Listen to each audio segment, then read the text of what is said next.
చిన్నప్పుడు అన్ని ఆనందాలేనా, మర్చిపోలేని దుఃఖాలు కూడా ఏవైనా ఉన్నాయా? అమ్మ చెప్పాలంటే ఓపికకి, గృహిణిగా తన బాధ్యతలు నిర్వర్తించడానికి అండ్ అన్ని రకాలుగా టేకింగ్ కేర్, దీనికి ఒక మంచి ఉదాహరణ నేను చెప్పగలను. అది తలుచుకున్నప్పుడు నాకు చాలా ఉద్యోగంగా ఉంటుంది, నాకు చాలా కంటితలు వచ్చేస్తుంది.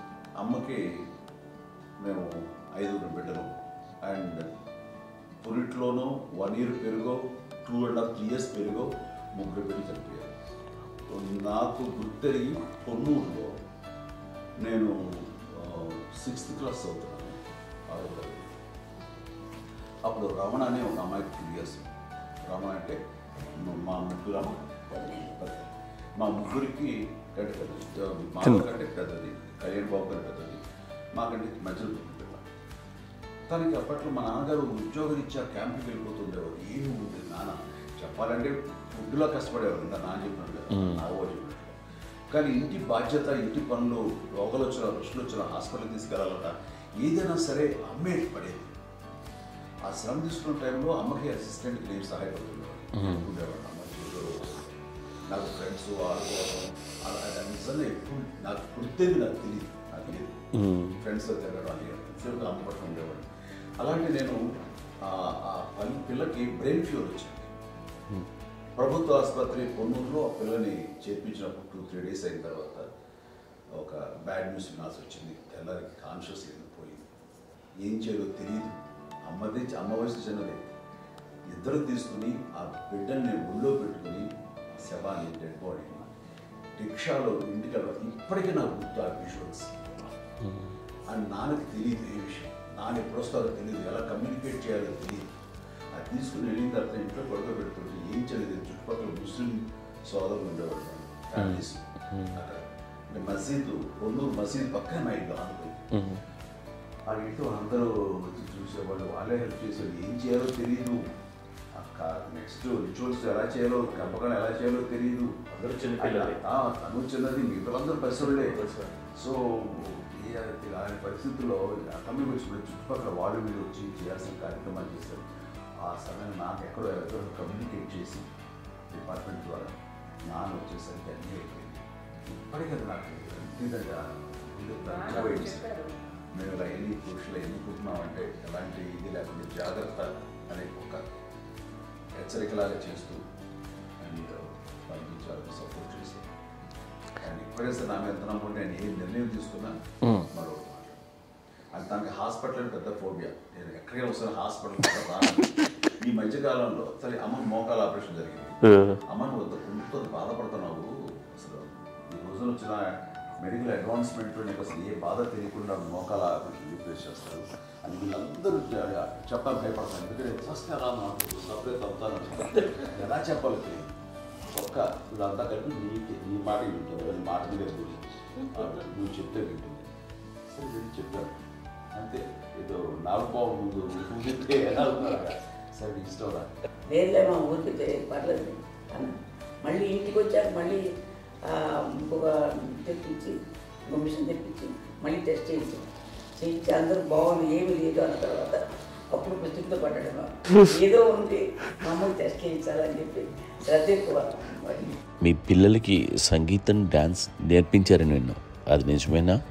దానికేమో డాన్స్ నేర్పించడం అది నేర్చుకోలేదు, నాకు వచ్చేసి ఇప్పుడు డాన్స్ ఇస్తారు ఎదిగారంటే అది మా పెద్ద చెల్లి విజయ కారణం. అప్పుడు తనకి 5 ఏళ్ళు, నాకు 9 ఏళ్ళు ఉంటాయి, 10-11 ఏళ్ళు ఉంటాయి నాకు. బాపట్లనా, సో బాపట్ల చాలా చిన్నది, 5 ఏళ్ళు. నాకు ఒక 11-12 ఏళ్ళు. తను తీసుకొని గోడ మీద పెట్టుకోవడం అలా కూర్చొని చూస్తుండేవాడు. కూర్చుంటే అది నేర్చుకుంటుంది. నేను మానసికంగా నేర్చేసుకున్నాను. ఇప్పటికీ ఆ స్టెప్స్ ఏమిటి వేస్తాను అంతగా ఇప్పుడు దాన్ని తరబడతాయి. ఇంకోటి ఏంటమ్మా, నమో నమో ఎన్ని ఉన్నాయో సాంగ్స్ నేను నేర్చేసుకున్నాను అనమాట. 5 పిల్లల్లో ఎవరు ఎక్కువ పని చేసేవాళ్ళు, ఎవరు తక్కువ పని చేసేవాళ్ళు? ఏ పని చేయనండి, చేసేవాడు కదా అని అన్నయ్య చేసేవాడు, అన్ని పనులు అన్నయ్య చేసేవాడు. ఇక మా చిన్న చేలు, పెద్ద చేలు ఎక్కువ చేసేది.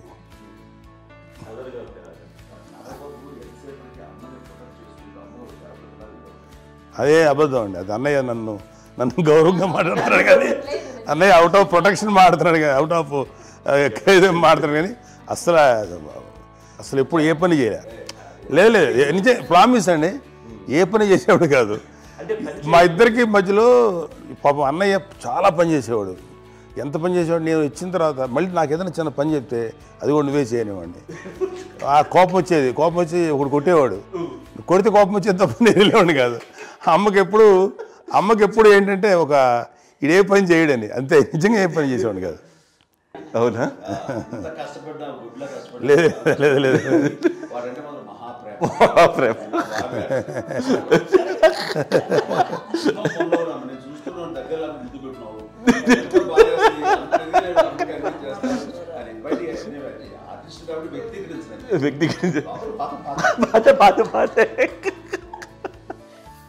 చిన్నది కాబట్టి చివరిది కాబట్టి తనంటే బుద్ధండి, నేను పెద్దోడు కాబట్టి నేను అతనికి ఎక్కువ కష్టపడింది కానీ మా నాన్నగారి చేతిలో ఎక్కువ అంటే నాన్న బాగా కోపం ఎక్కువ అనుమానించింది కానీ అన్నయ్య పాపం బాగా దొరికేసేవాడు పాపం. ఒకసారి అంటే మరి మాకే అనిపించి ఏంటి ఇంత దారుణంగా ఉంది నాన్న మీద కోపం వచ్చేది నాకు. నాన్న మీద కోపం వచ్చేది, నాన్న చేసి బాధ అనిపించేది. అమ్మాయి ఏమనేది కాదు. సరే అయినా సరే ఎప్పుడు కూడా పోనీ అంది చేసినా మళ్ళీ తను హైపర్ యాక్టివ్ అన్నయ్య ఫుల్. ఇప్పటికీ ఉన్నాడు. ఇప్పుడు ఈ రోజు కూడా అదే అన్నయ్య సేమ్ హైపర్ యాక్టివ్. యూజువల్గా పెద్ద కొడుకు కొంచెం అంటే సూపర్గా ఒక నిదానంగా ఉంటాడు అంటారు. బట్ అన్నయ్య దానికి జస్ట్ ఆపోజిట్.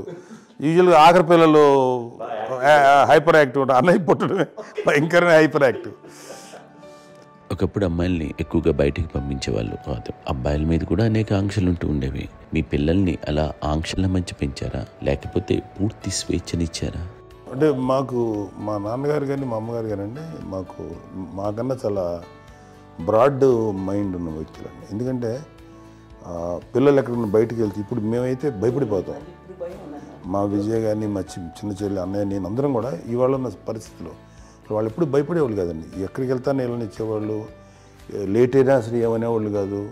లేకపోతే ఏదైనా మోటార్ బైక్లు వేసుకున్నాం, లేకపోతే కారులో ఎట్లా పడితే ఎట్లా వెళ్ళినా సరే ఏమనేవాళ్ళు కాదు. వాళ్ళు తెలియకుండానే మాకు ఒక ఫ్రీడమ్ ఇచ్చారండి. సో దట్ అదే ఆ ఫ్రీడంలో భాగమే అన్నయ్య కానీ ఇండస్ట్రీకి వెళ్ళాలంటే కూడా ఒక వ్యక్తి ఒక కొడుకు ఒక గొప్ప కెరీర్ని పర్సూ చేసుకుంటూ వెళ్తున్నప్పుడు నాన్నగాని అమ్మగాని ఓపెన్ మైండ్ తోటి అసలు నువ్వు వెళ్ళినా ఎంతకాలం వెళ్తావు, నువ్వు ప్రయత్నించని చెప్పి అలా వదిలేశారండి.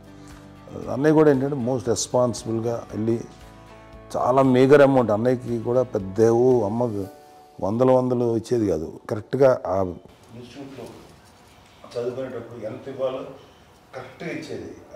తనకి ఎక్స్ట్రా ఖర్చు పెట్టుకుంటే అంటే అట్లా ఉండేది పరిస్థితి. అంతే కదా, అంత జాగ్రత్తగా అన్నయ్య కూడా అంత రెస్పాన్సిబిలిటీగా రెసిప్రోకేట్ అయ్యి చేసి అందువల్ల మా అమ్మ నమ్మకం చూడాలి. మా అమ్మగారి మా నాన్నగారి నమ్మకాన్ని అంటే ఎప్పుడు అది వాడు ఇంత నమ్మకానికి 10 times ఇచ్చాడు. ఏ